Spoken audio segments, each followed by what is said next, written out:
Kung walang nagsasabi sa'yo nito, gusto ko lang sabihin na proud ako sa'yo. Hindi lahat nakikita yung effort na binibigay mo araw-araw, pati mga sacrifices na ginagawa mo. Hindi lahat nakikita yung mga moments na halos pasuko ka na, pero pilit ka pa din na bumabangon at nilalakasan ang loob mo. May mga pagkakataon nga na gusto mo na mag-quit.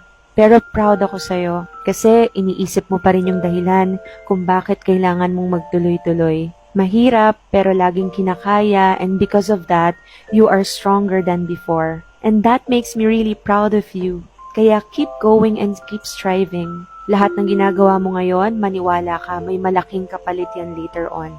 This is your confirmation that whatever effort you're putting in is not wasted. I believe in you. And most of all, God believes in you. God bless you.